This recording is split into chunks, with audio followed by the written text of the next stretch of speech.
Podcast, a weekly show where we review superhero films and debate the superiority between Marvel and DC by comparing their characters in stat-based battle simulations. I'm Johnny DC. And I'm his twin brother, Marvelous Joe. Real quick, as we mentioned in our last episode, if my voice sounds a little bit different right now, I'm in a new recording space for the next month, so apologies in advance. But this is going to be a great episode. We are reviewing the DC animated film Batman: The Long Halloween Part 1. Yeah, this movie came out on digital and on Blu-ray last Tuesday. It was really damn good. I don't think I was actually prepared for how good it was going to be. Yeah, neither was I, considering the last few films in this new animated universe haven't been that great. This one totally blew apart my expectations. It was so good. We're going to talk about it later on in this episode. We're going to break down the comic book movie news from the past week before we get into the actual review. There's 2 trailers to talk about this week, both The Suicide Squad and Shang-Chi.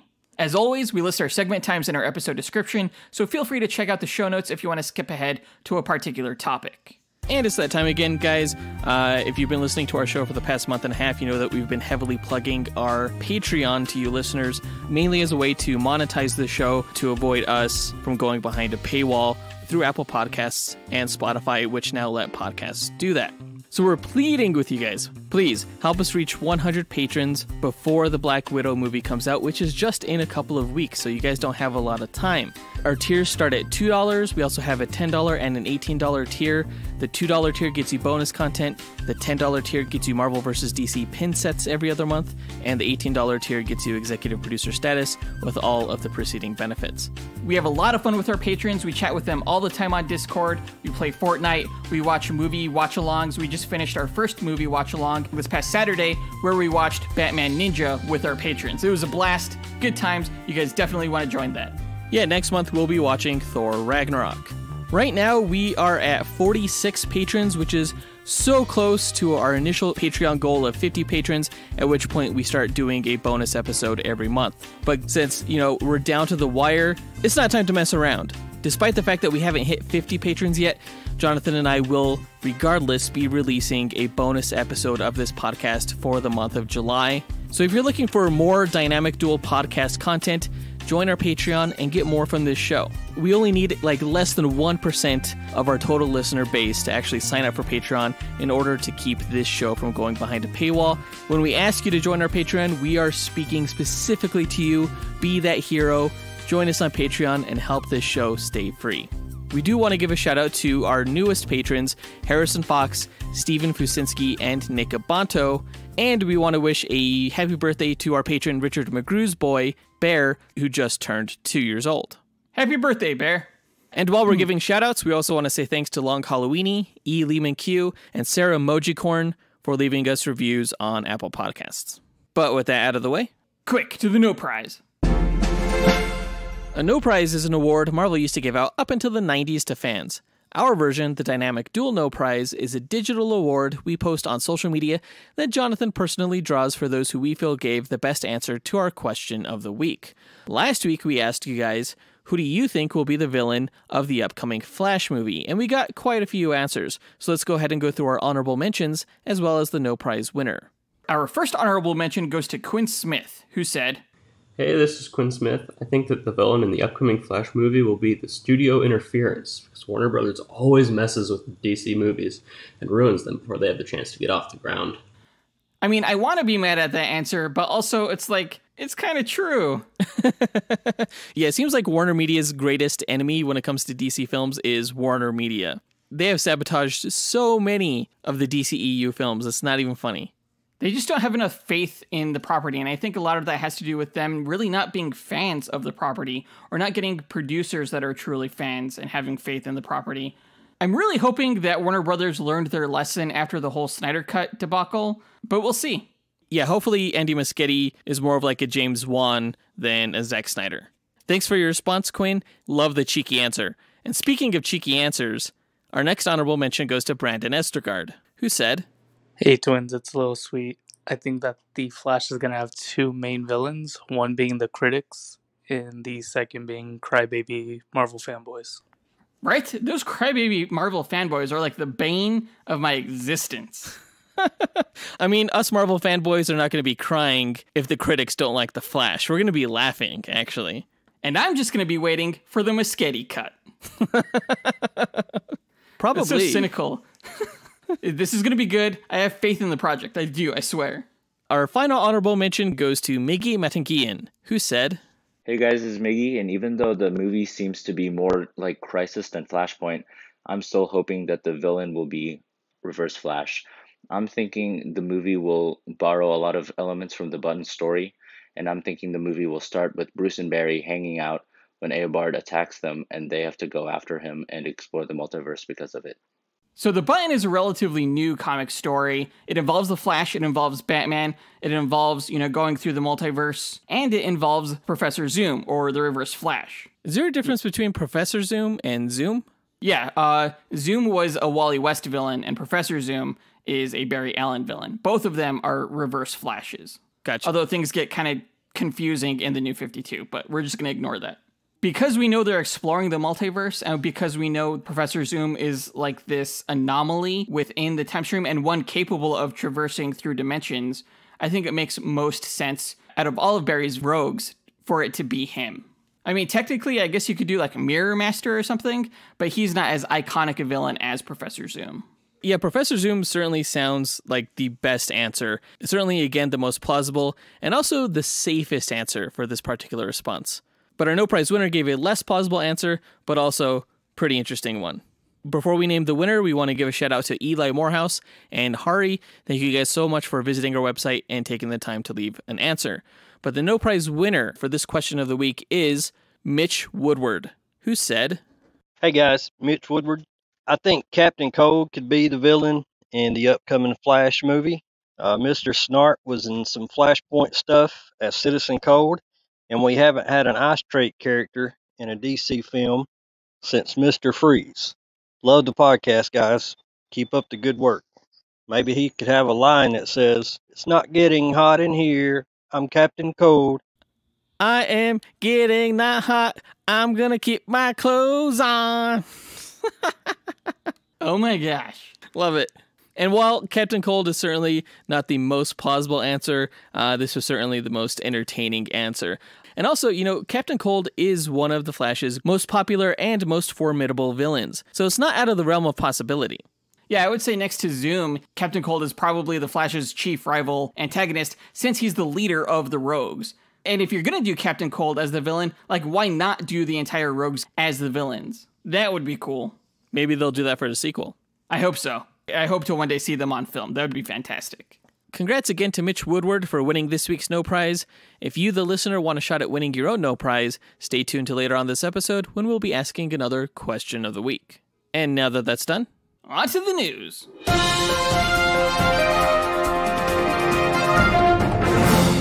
Okay, so this past week there was what looked like an official leak of the new Suicide Squad trailer, which they're dubbing the official Reign trailer. And it really gave us an idea of what the story will be. We know what their official mission is now, essentially. They're out to stop Starro, who is this giant alien starfish that can take control of an entire planet of beings. The trailer starts off with an introduction to Bloodsport, or Robert Dubois, played by Idris Elba. He put Superman in the ICU by shooting him with a kryptonite bullet, which is from the comics. They give him a setup here in this trailer that's really close to Deadshot, a little too close for comfort, I think, and that he has a daughter that Amanda Waller is essentially using to exploit him into joining her team. Yeah, this opening scene was a little strange because it seems so tonally different from the rest of the trailer. The opening 20 seconds of the trailer is very dramatic stuff compared to the more jokey action stuff in the latter part of the trailer. In the beginning, it almost seemed like Idris Elba and Viola Davis were trying to outact each other or something like that. It was a little out of place, I feel like, from what we've seen from other marketing material on this film. I mean, it's definitely intense. I do think both of them are in character, though. That didn't really bother me. The thing that really stuck out right from the very get-go was that we know Idris Elba was going to replace Will Smith in the role of Deadshot initially, but Will Smith said, hey, wait, guys, I do want to come back to the role eventually. It just doesn't work with my schedule right now. So they changed him from Deadshot to Bloodsport. I would have thought they would have changed his backstory a little bit more so it wasn't as close to Deadshot. And that's really what left the bad taste in my mouth going into this. That said, the rest of the trailer is fantastic. Yeah, we got a few more jokes. Definitely got a better look at Starro and a better look at Weasel, who I think is going to be the biggest star of this movie. Just his facial expressions alone are so like, what the hell is going on in that creature's mind? It's hilarious. I don't know, personally, I thought Pete Davidson kind of stole that scene. I'm a big fan of his on SNL. I loved the King of Staten Island. I think he's what made that scene. Where he's like, oh my God, you sat me next to a werewolf. Yeah. But no, all of these characters look like they're just going to be so friggin' hilarious. From King Shark, who's like always reading his book upside down and is like, oh yeah, I see a bird on the comm at the end of the trailer, to a Polka Dot Man, who looks like he finally gets to live out his dream of being a superhero. And even John Cena, who's like, yes, a starfish is a slang term for a butthole. Do you think that means anything? And Viola Davis's response to that is where she's just like, no, it's just such a great delivery. I was literally laughing out loud. Yeah, I thought it was a funny joke, but also, I have the sense of humor of like a 12-year-old. But it works for me. I bet you it was an ad lib. I hope so. I mean, I cracked up at that, and I cracked up when Harley Quinn was like, hey guys, sorry I'm late. I was going number 2. I was like, what? That's James Gunn for you. You mentioned at the beginning that you thought Viola Davis and Idris Elba were trying to outact each other. I don't know if that's down to the editing, but I definitely have to say that I have faith in James Gunn as an actor's director. He's acted in a few films himself, so I think it just comes down to editing. I bet that scene is actually really good. Yeah, it just felt weird with, again, the rest of the trailer and the marketing that we've seen. I'm sure it'll be fine in the actual movie. Do you think this is the last trailer we get, considering the movie comes out in just a couple months? I honestly hope that it is. I don't want to know any more about the movie. I honestly would have been fine if we never got this trailer. I think the last trailers have been a little bit ambiguous, but still really fun and funny. Enough to get me to go want to see it. This trailer, I don't think was as successful as the previous trailers. I honestly feel like the less you know about this movie going into it, the better. And I don't want anything spoiled as to who's going to end up surviving this thing. Exactly. I think our plan is to take up bets on our Patreon Discord. Just have people submit who they think will live and who they think will die. And then the winner will win a free t-shirt or something. I think that'll be pretty fun. I'm totally down for that. I would love to do that. Sign me up. You're not eligible to win a free t-shirt. Hell yeah, I am. I'll buy myself a t-shirt. I love my drawings. But I think that's it for that trailer. Let's go ahead and talk about the good trailer, the Marvel trailer for Shang-Chi and the Legend of the Ten Rings. I thought this trailer was really well done. We did get a glimpse of the movie in the previous teaser that Marvel released, but here we get a much better idea of what the story is going to be, as well as a much better look at the rings themselves, which behave totally unlike what I thought they would. Oh, yeah, totally. I was like, what is this? If you guys listen to our dual episode between the Mandarin and Abracadabra, we tell you all about the McLuhan rings that the Mandarin wears on his fingers. Here, these rings are more like bands that go around his forearms, and the way that he wields them is so unlike anything that I've ever seen. Yeah, it's almost like it gives him like energy punching powers, but also like energy whip powers. And energy blasting powers. It's quite interesting. They're not quite as elemental as they are in the comics, but they seem no less powerful. Apparently the Mandarin, who's called Wen Wu in this movie, wants to pass him down to his son, Shang-Chi, and so he trains him from an early age to become worthy of inheriting them. Shang-Chi doesn't like his dad because he's a dick, and so he kind of goes off and tries to live his own life, but gets pulled back in. We get to see a glimpse of Shang-Chi's mother, who seems to have come from this otherworldly Eastern Asian dimension, which looks absolutely gorgeous, and is where Michelle Yeoh's character hails from. She's probably his aunt or something, and she's able to kind of control the elements, and kind of like an Avatar, The Last Airbender style. Yeah, I definitely got Avatar vibes from that. Yeah, and she tells Shang-Chi that, yes, he has part of his mother in him, but he is also his father's son.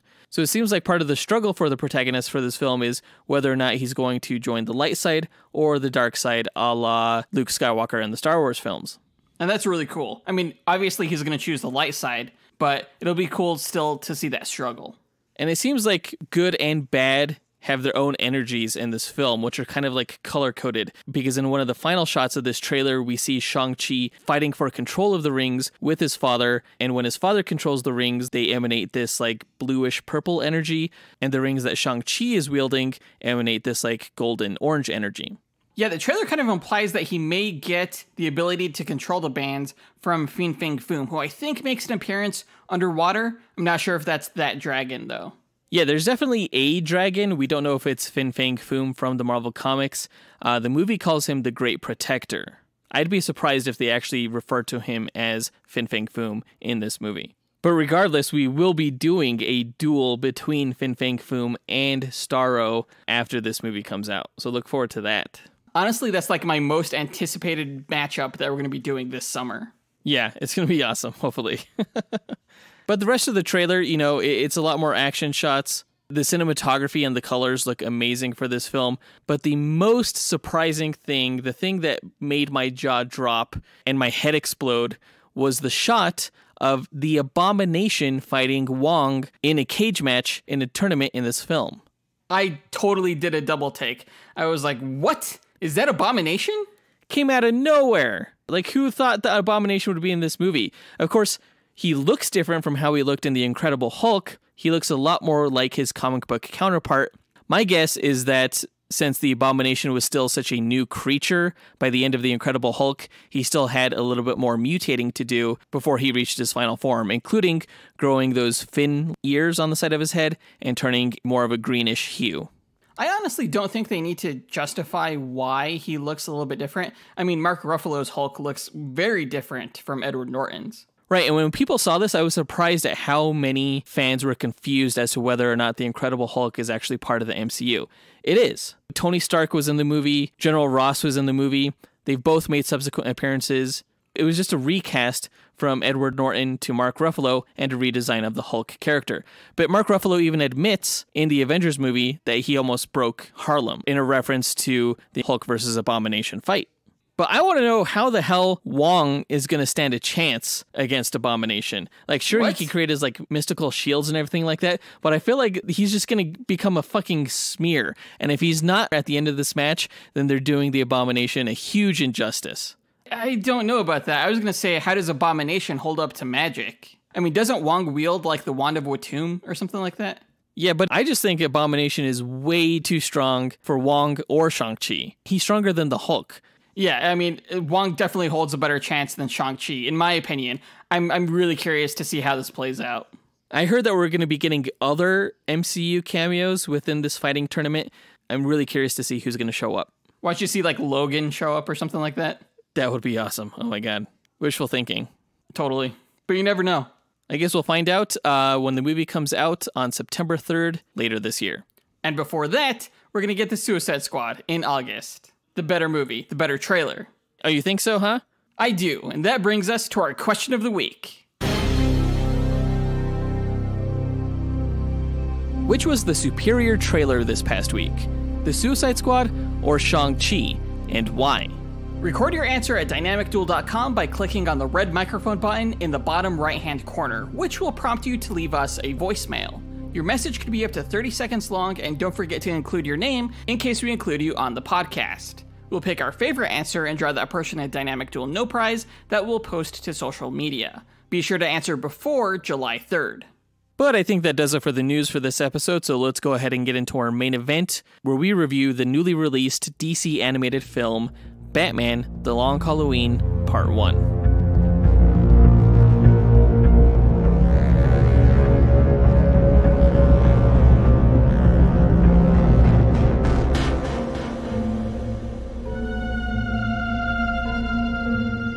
Okay, so Batman: The Long Halloween Part 1 is the third animated film in DC's new animated universe that began with Superman: Man of Tomorrow.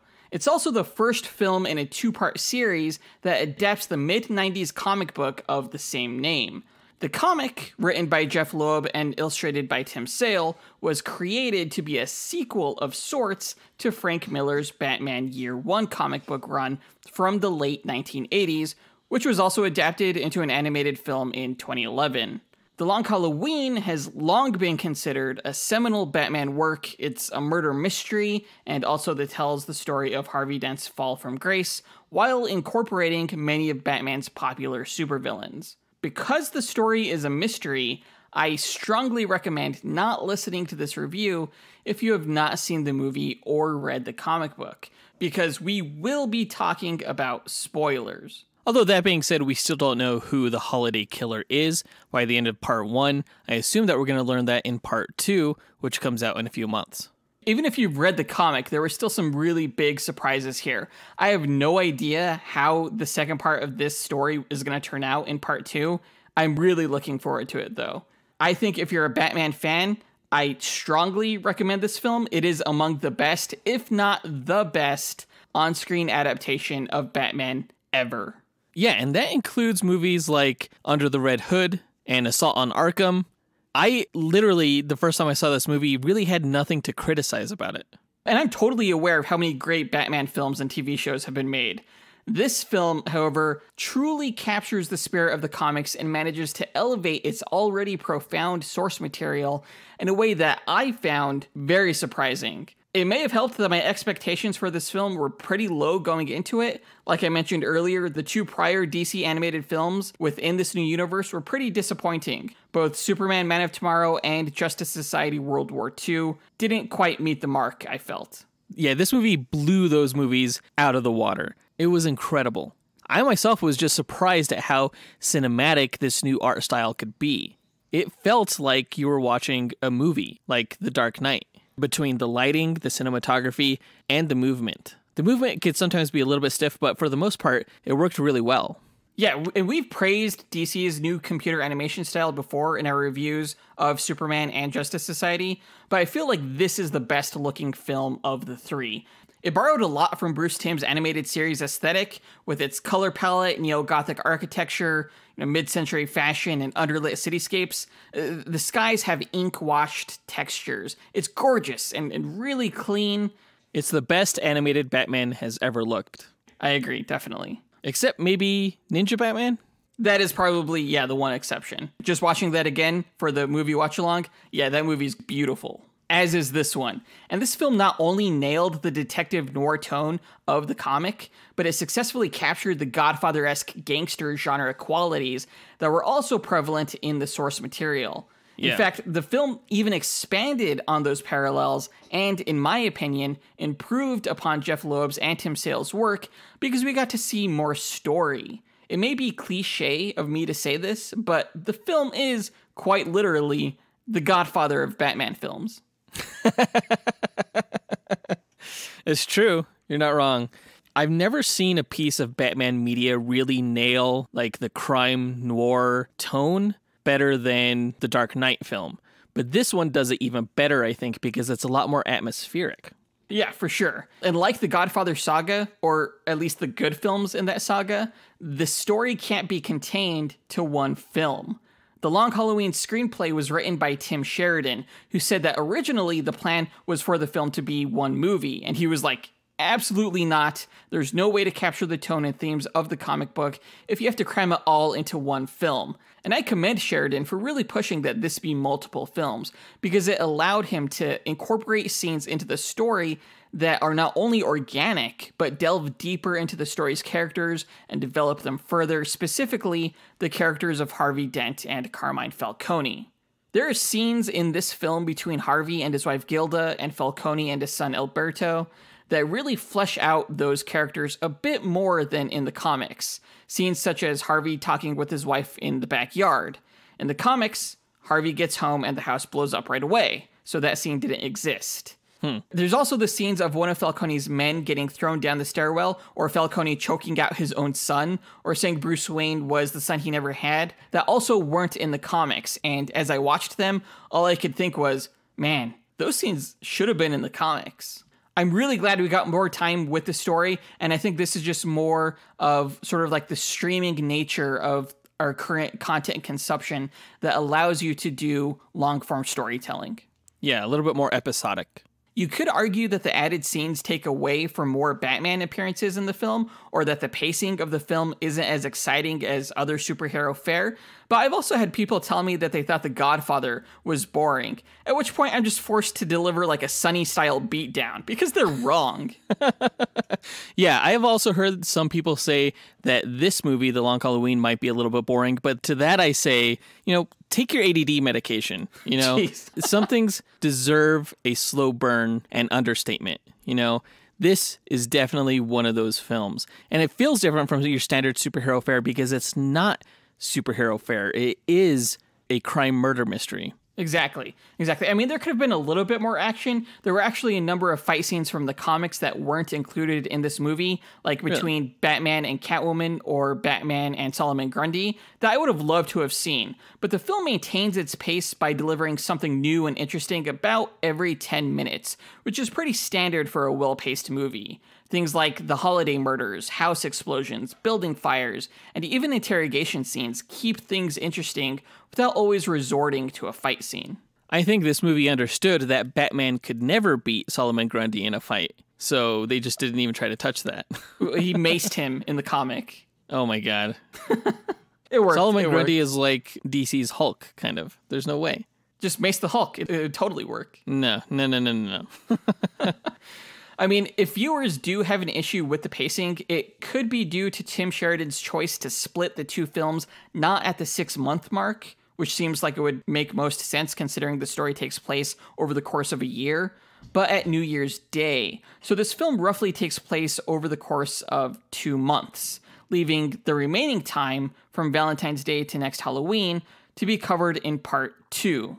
Now, I personally loved this film, but if it wasn't your speed, I'm guessing you're going to love the next film because it looks like it's going to be jam-packed with supervillains, which makes sense because The Long Halloween was always, in part, the tale of how colorful costumed supervillains took over Gotham City from the organized crime mob.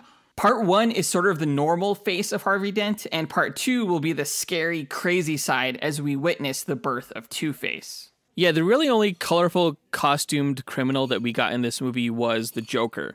And I've never read the Long Halloween graphic novel, so I had no idea what to expect, but he was a definite tour de force within this movie. As he should be. I loved how much of an impact the Joker can make in a film, even despite not having quite as much screen time as other characters. Yeah, he was great in this movie. He was great in the comic. The comic is so good. Again, if you haven't read it, definitely read it. My daughter watched this film with me, and right after that, she actually read the entire comic in one day. Really? And that's never happened with an animated film that we've watched. She loved the comic. I think she just really had to know what happened next. And I was the same way. Oh. I mean, like, I want to know, but also I'm not about to read a DC graphic novel. I have my pride. Hey, man, that's your loss. Pride cometh before the fall. But I guess you've already fallen as a Marvel fan. Yeah, fallen in love with how good Marvel is. What? Okay. That was lame. I'm sorry. One quick thing I want to touch on is the music. Typically, the animated films have gone with this like heroic theme for Batman, but this score was super creepy, almost like it belonged to a horror film. The score wasn't super noticeable or melodic, but it added a sense of dread to the scenes that I thought worked really well for a dark Batman film like this. Yeah, and it added to the overall cinematic feel of the film. Again, it felt like a live-action movie as opposed to a cartoon. Watching this made me really wish I was watching a live-action movie. Like, sometimes filmmakers don't need to create original stories. Sometimes they could just find a really good graphic novel and adapt it straight. Sort of like what Zack Snyder did with Watchmen. I think you could definitely do that with The Long Halloween. Yeah, there was nothing that was in this movie that couldn't be done in live action. I mean, word on the street is that Matt Reeves' The Batman film with Robert Pattinson is going to borrow pretty heavily from The Long Halloween. In fact, Matt Reeves studied screenwriting under Jeff Loeb. He was his student. Oh, really? I did not know that. Yeah, and I mean, we've also seen a lot of borrowed elements from The Long Halloween in The Dark Knight, which is, of course, the best Batman film that's ever been made, and it tells the story of Harvey Dent's fall from grace. That said, I still think a straight adaptation could totally work. I guess it would be a big cast of characters, though. Yeah, and I do not mind that. Let's talk about the characters in our character breakdown. So, Batman/Bruce Wayne was voiced by Jensen Ackles, who's pretty well known among fans of animated Batman films for voicing Jason Todd in the Batman Under the Red Hood adaptation. He has seemingly graduated to the role of Batman for this film, and I thought his voice work was spot on. It was very reminiscent of Kevin Conroy at times, and I thought Ackles did a great job differentiating the differences between Bruce Wayne and Batman in his voice. What differences did you notice? Well, anytime Jensen Ackles was doing his Batman voice, it wasn't just when he had the cowl on, but it was when he was talking to people who knew that he was Batman. So you heard him use his like dark Batman voice when he was talking to Alfred or when he was talking to Catwoman. But when he was talking to others, it was a little bit lighter, a little bit more friendly, more naive. I was horrified that I would just hear Jason Todd's character whenever I heard Jensen Ackles' voice, but I totally got lost in the performance. I do think that he was doing his best Kevin Conroy impression, but for this movie, it absolutely worked because he is a younger Batman in this film. Yeah, Batman is very much a new hero in this film. He struggles to keep up with Catwoman. The windshield of his Batmobile isn't even bulletproof yet. He's still new at all of this, which is appropriate considering the source material and that this animated universe is still new. He's just starting out in a similar way to how Superman was starting out in Man of Tomorrow. That said, he felt more like Batman in this animated film than I feel we've seen him be in a while. The scene where he stalks Nicky Chen through Chinatown alleyways is one so familiar to the comics and a scene I've always wanted to see in a live-action film, with Batman just hurling down batarangs at criminals trying to escape or shoot at him. It was so cool. Now, Batman's arc in this film is tied to the pact that he, Dent, and Gordon made on Halloween evening, which was a test of sorts, a challenge to take down organized crime in Gotham within the rules of the law and their moral boundaries. The holiday killer throws a wrench in the whole thing, however, and things start to get personal. For Batman, Falcone makes it pretty clear that he's trying to get on Bruce's good side so that he could launder his money, bringing up shared history between their fathers, and even going so far as to call Bruce the son he never had. On top of that, Batman and Catwoman have an established relationship, yet Catwoman has a mysterious vendetta against Falcone and seemingly has insights and goals that keep the two apart and ultimately split them up at the end. We see Batman here kind of discover for the first time that the role of Batman is not just being a vigilante, but also being a detective. And I thought that was pretty interesting. In terms of the look of Batman in this film, I really liked the look of both Batman and Bruce Wayne. Tim Sale, the comic book artist, his work is so unique and cinematic. In the comic, Batman is this powerful mass of muscle and shadow. But here, he was pretty sleek and slender, and that's actually how I prefer my Batman, like more Bruce Lee than Lou Ferrigno. Bruce Wayne also looked a lot darker than he has in other animated films. He had like that signature Tim Sale shadowed bottom eyelid that just makes him look, I guess, a little bit more sinister. Are you sure it was like a shadow or was it just straight up guy liner? Because that's what it looked like to me. It was shadow. It's fine. Okay. To be honest, I've never really been a huge fan of Tim Sale's artwork. I know it's very stylized and he's really good at storytelling. But to me, the characters always look so distorted that I can't take my focus off how weird they look. I think it really grows on you. I think he does have a thing with faces or maybe noses in particular, but his silhouettes are like spot on. I read all of his like Marvel Color series, like Daredevil Yellow, Spider-Man Blue, Hulk Gray, and Captain America White. I've never actually read those. Are those good? Yeah, they're really good. Moving on to Two-Face, Harvey Dent was voiced by Josh Duhamel, who's not a bad actor. I thought he did a great job with the role, though I'm withholding full judgment until I hear his Two-Face in the next film. Yeah, to me, Josh Duhamel has always just been, the guy that was in the Transformers movies who dated Fergie. So I've never really thought much of him as an actor. I was actually surprised when I saw the credits and saw that he was doing the voice for Harvey Dent. Not that I thought that his performance was anything too special in this movie, but nevertheless, I was surprised it was him. I think he could totally play a pretty decent Harvey Dent in a live-action role. Oh, yeah, I think absolutely. He could pull it off. Now, the story of The Long Halloween is essentially the fall of Harvey Dent. It's a tragedy because you know how the story will ultimately unfold, so the success of the story is measured in how much you can identify and feel for Harvey Dent before and during his transformation into Two-Face. This film accelerates his descent into darkness a bit faster than the comic. The scene where he's staring up at Falcone's penthouse during Thanksgiving night, after learning that Falcone sent his wife flowers, he was ready to do some shit. Like, Gordon should not have given him that gun. I really wondered why he did that, considering that authorities would have the police commissioner's gun serial number on record. I think he just wanted to protect his friend. Well, that's not the smartest way to go about doing that. He's totally going to get, fired from the force.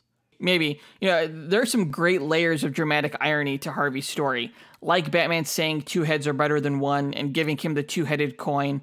As the audience, we know how important that coin becomes to Harvey later on, and that's also part of the fun of watching this story, recognizing all of those moments as you're carried toward this inevitable conclusion. Ultimately, Harvey was a good man who had plans to one day leave his job and start a family with his wife, but as a good man, he also feels a responsibility to improving the city he lives in, and that means ridding Gotham of its corruption. He was so tenacious in his goal that even after making the pact with Gordon and Batman, it wasn't long before they both began suspecting he was the holiday killer, targeting Falcone's people. It's sinister to see how quickly their trust in each other eroded, and we'll see more of that in the next film, I'm sure.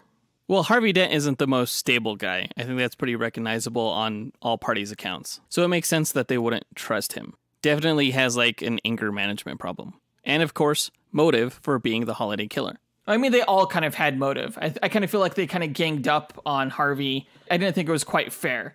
Yeah, he did have a slight anger problem, but they didn't really see that. I guess Batman does have kind of a temperament issue as well. He is, after all, Batman. Considering that he'll go around and beat the shit and nearly kill criminals at night, it's not a huge stretch to think that he would also, kill some dudes and not tell the rest of the group about it. So the fact that everyone suspects Harvey more than Batman is a little funny. Moving on to Jim Gordon, he is still a captain in the GCPD during this story. He was voiced by Billy Burke, who I guess played the dad in those Twilight movies. I don't know, I didn't see them. He was great in this role. Really, the entire cast was great. They were all great. Gordon is really the moral compass of the Batman-Harvey pact group. He's really the group's leader. He sets the rules, designates the roles, and lets them know when they're crossing the line. Well, Dent gets the shit end of the stick, being the target of the group of sorts, and with Batman willing to, torture people, to put it bluntly, acting as the group's sword, Gordon is somewhat hypocritical here in that he doesn't have to get his hands dirty, or as dirty, as the other two, in part because he has a family, and therefore has more to lose, so he can't afford to. That said, Batman and Harvey need someone moral like Gordon, otherwise they'd be setting fire to every criminal's lair like they did to Falcone's cash pile. Gordon has, in a way, the life that Harvey wants. Fun kids, a supporting wife, but the biggest casualty in Gordon's life are his family relationships, as shown when he couldn't take his daughter Barbara trick-or-treating. And when he couldn't join him for Thanksgiving dinner. I did think it was cool that they introduced Barbara in this story. Initially in canon, Barbara is actually Jim Gordon's niece, and he adopted her. That's why his wife and his daughter had the same name. But I always liked it more when she was his legit daughter. Moving on to Catwoman / Selena Kyle, she was voiced by Naya Rivera, who died after recording her lines. Voice recordings for The Long Halloween Parts 1 and 2 were the last professional works she did, and this film, Part 1, was dedicated to her. I wasn't too familiar with her work prior to her passing. I hear she was a popular character on Glee, but I thought her Catwoman was equal parts fun, fierce, and sultry, which is what you want your Catwoman to be. Not only that, but like Jensen Ackles, she had a slightly different voice for her alter ego, which was cool. Yeah, I think she definitely hit all the right tones that she was supposed to. Really unfortunate about her passing, but I was definitely impressed with her performance in this. If you remember from our Catwoman vs. Hellcat episode, Carmine Falcone is Catwoman's illegitimate father. That's never explicitly stated in the Long Halloween comic, and it's not something that Batman is aware of, but it's heavily implied in a tie-in Catwoman comic to the Long Halloween sequel, Dark Victory. The Catwoman tie-in, called Catwoman When in Rome, was also created by Jeff Loeb and Tim Sale, and I imagine her parentage is something that will be explored in The Long Halloween Part 2. I think having that knowledge is critical, however, to understanding Catwoman's motivations in this film behind why she wants to take down Carmine Falcone and why she's helping Batman and the others do that. I do think that the Catwoman-Batman relationship within this movie was the weakest aspect of the story, because we never really got a whole lot of information as to the nature of the relationship between Catwoman and Batman and Bruce Wayne and Selena Kyle. I didn't even know that Selena Kyle knew that Bruce Wayne was Batman until the very end of this movie. Oh, yeah, I absolutely agree with you. The relationship between Selina Kyle and Bruce in this is something that's heavily implied, but we never really see the two together except for when they're breaking up. It's one of the few balls dropped by this film, I think, in that we have a case of something told, not shown, when you're supposed to, in good cinema, show, not tell. They've obviously been together for a while, considering Selina did know Bruce's secret identity, but we don't know how long, and evidently Bruce never told Selina she wasn't allowed to tell other people that he was Batman because she blurted out his name in front of Alberto at the very end of the film. I was like, what are you doing? Yeah, she was really bad with the whole, keeping the secret identity secret thing.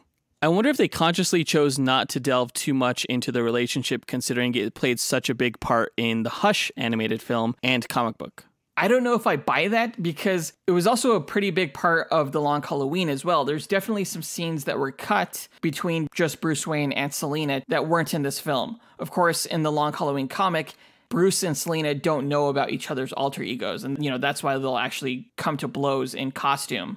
I do wish that they would have not known who each other were in this film. I do feel like they rushed the relationship when they didn't need to. Lastly, I want to talk about Carmine Falcone, who is voiced by Titus Welliver.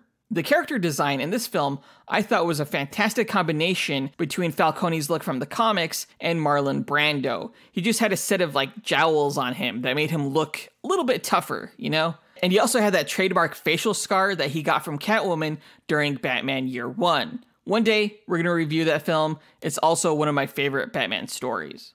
Now, I'm not sure if I would call Falcone the main antagonist of the series, even though he starts off as the main opponent that Batman, Dent, and Gordon vow to take down.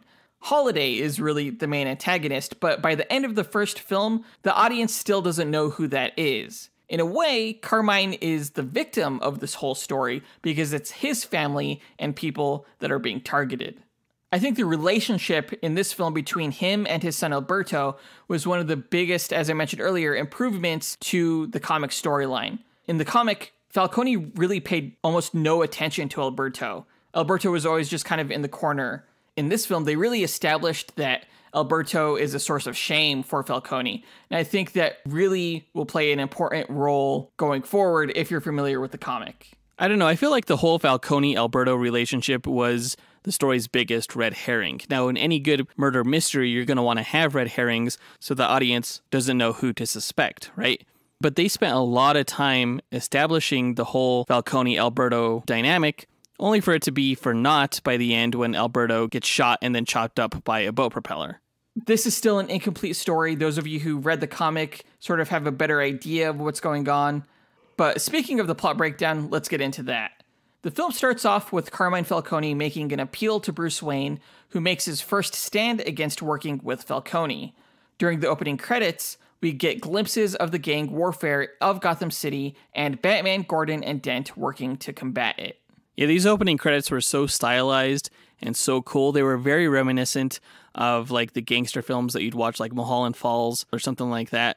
And a great setup for the stylized visuals that we would see within this film. Which really starts with the death of Johnny Vitti, Falcone's nephew, in his bathtub by a mysterious assassin on Halloween. Gordon gets a call at his home informing him of Johnny's death. Harvey Dent, meanwhile, arrives at home to be with his wife when he sees the bat signal. Gordon, Dent, and Batman meet on the GCPD roof and make a pact to work together to take down Falcone, the last big organized crime boss of Gotham City. Falcone, meanwhile, humiliates his son Alberto, while also blaming Dent for the target on his back from the other crime families, and Bruce Wayne for his uncooperation in allowing him to launder money through Wayne Enterprises. I thought it was really cold-blooded when Falcone straight up had his goon murder that guy who was mouthing off to him. I didn't see that coming. I was like, okay, yeah, he's no one to be messed with. Oh yeah, no, that was definitely called for. That guy was talking way too much smack, trying to take too much control. He had it coming. I thought that was super baller of Falcone. Batman chases Catwoman, who leads him to a $1.5 billion pile of cash in a warehouse.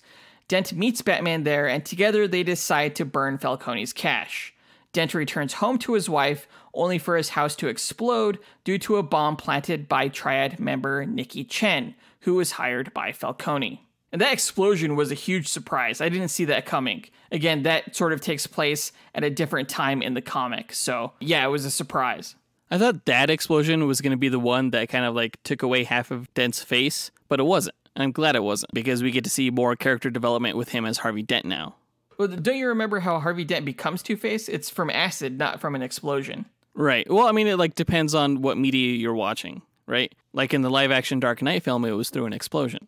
And that's really the only time that's ever happened. This is the story of how it legit happens. Oh, And like in real life? Yeah, these are real people, dude.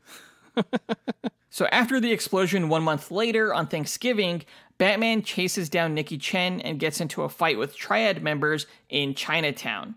Thanks to Catwoman and Solomon Grundy, Batman gets the upper hand and takes Chen in for police questioning. Unable to pin anything on him, Gordon and Batman let him go, but not before Chen suggests Dent killed Johnny Vitti. As Gordon drives home, he finds Dent escaped from the hospital, standing outside of Falcone's residence, and gives him a handgun to protect himself. I do kind of wish that they would have established the time span between these scenes initially upon the start of the scene, because it's not quite clear how much time progresses between these different moments that we're watching. Yeah, it's all about the references. Like, you think it's maybe like a day past Halloween or something like that, but then they're talking about how it's Thanksgiving Day, which is a little confusing. I really liked the fight between Batman and the three Triad guys in the Chinatown alleyway. Oh, yeah. Where, like, that one guy is about to hit him with, like, the chain whip, and then Batman throws his batarang at the chain, which, like, cuts the chain's radius short, and so it whips the guy, like, right in the face. That was hilarious. Yeah. Really great action beats. In the comics, that wasn't the Triads. That was actually an Irish gang. And I'm glad they made it Triads because, in my opinion, you were able to get a better martial arts scene with those characters. And visually, Chinatown was just stunning in this movie. Yeah. The reds. Batman looks so cool. It's like one of the coolest moments I've ever seen him on screen. Just like throwing down smoke pellets and throwing batarangs and stuff. It was awesome. As the Triads celebrate Thanksgiving, they're killed by the holiday killer. Flash forward to Christmas Eve, Gordon and Batman visit Calendar Man, voiced by David Dastmalchian, in Arkham Asylum for help in figuring out the identity of the holiday killer. During their talk, Calendar Man reveals to them that the Joker has escaped the asylum. Now, I thought David Dastmalchian did such a great job voicing Calendar Man. It was so creepy. So creepy. Does he have a bigger role to play within this whole Long Halloween story? Or is that the only scene we're going to get with him? Because if that's so, that's a shame. Because he was almost like the biggest scene stealer in this entire movie. No, he should have more appearances in part 2. That said, it's not too much of a bigger role. He sort of plays the Hannibal Lecter of this whole story. Yeah, he does a great job. Just so compelling. The dude's just a great actor, and I love that he's in so many different comic book properties. He's just a really cool guy. Now, the Joker attacks Dent in his home as rumors persist that Dent is the holiday killer, and Joker, voiced by Troy Baker, wants to stop him. Joker reveals that he plans on visiting Sal Maroni next, since he's Falcone's main rival for control of the criminal underworld. And Troy Baker was another one of those voice actors that also just nailed it out of the park. He did a fantastic Mark Hamill impression. I thought it was Mark Hamill. So did I. Yeah, I thought it was definitely Mark Hamill. I was surprised to find out that it wasn't, but he did just as good of a job in my book. And he was funny. Like, the Joker was legit funny in this movie. He had so many great one-liners. There was like, hold on tight, I have no idea how to fly this thing. I laughed at that. Or I think my favorite line of his was, like the corn kernel, I refuse to be number 2. Yeah, that was fantastic. I love his motivation that he was just so jealous of the holiday killer because he couldn't figure out who he was. And wanted to be like the one homicidal maniac in Gotham, you know? Right. It's great. That's all the motivation he needs just to wreak chaos on the entire city. Batman visits Maroni, but not before the Joker killed one of his men. Maroni suggests Batman check on Falcone himself, who meanwhile is being attacked by the Joker in his quest to find Holiday. As the Joker escapes a shootout, the holiday killer kills Falcone's bodyguard on Christmas morning. Batman arrives and suspects Joker is Holiday. As New Year's gets closer, Batman reviews all of the evidence and suspects before attending a New Year's party / children's hospital gala aboard Falcone's yacht. As Falcone embarrasses his son Alberto during the benefit speech, Selina Kyle breaks up with Bruce Wayne, and Harvey and his wife Gilda argue in Gotham's Times Square. The Joker, meanwhile, boards a crop dusting plane armed with poison gas, intending on poisoning all of the citizens at Times Square. And I love his rationale here. He's like, half of the city is down in Times Square celebrating New Year's. I have a 50-50 shot of killing Holiday. The math checks out. He's just so crazy.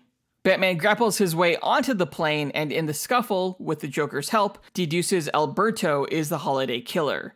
Batman crashes the plane into Gotham Harbor and makes his way back to Falcone's yacht, where he confronts Alberto. As Alberto denies the allegations, he's shot by the Holiday killer, falls into the harbor, and gets chopped up in the motor. Holiday escapes in a getaway speedboat. If you're familiar with the comic, you were probably as shocked by this scene as I was. In the aftermath of everything that went down, Gordon, Dent, and Batman meet in an alleyway and discuss how they still don't know who the killer is. In an after-credits scene, during Alberto's funeral, Falcone uses Poison Ivy to take control of Bruce Wayne. I didn't see that coming. That was pretty cool. Once you see those vines. Again, I've never read the story, so I'm really curious to see how Falcone uses Bruce Wayne. Obviously, probably to launder some money, but I'm wondering how Batman's going to get out of it. Great cliffhanger. Yeah, great launch pad for part 2, for sure. This, to me, is a near perfect film. It's terrific, it gets everything right about Batman, and mostly improves a classic story. I'm giving this film 4.5 stars. Again, nearly perfect. I'm just knocking it down half a star due to the slower pacing and the lack of action beats. And probably the whole Batman-Catwoman relationship missteps. I would agree with 4.5 stars. There are a few things that the movie doesn't hit quite right, but there is so much that it does well. All the feelings I had at the end of this movie, just with everything just shattered that I thought I knew of this story, was such a good feeling. And I think it's part of the reason why I really, really liked this movie, because it circumvented my expectations. I have no idea who the Holiday killer is, and I'm kind of left in the dark, which isn't a bad thing. It's exciting. I can't wait for the next film. I think it's going to be off the rails, just nonstop Batman supervillains. It's going to be fantastic. And we'll be reviewing that film in August. But that does it for this review. Let us know what you thought by writing to us at dynamicduelpodcast@gmail.com or by visiting us on Facebook, Instagram, or Twitter. You can find links to all of our accounts by checking out our show notes or visiting our website, dynamicduel.com. And on our site, you could also find a link to our Patreon page, where again, guys, we offer bonus content, pin sets, and executive producer status, depending on which tier you choose.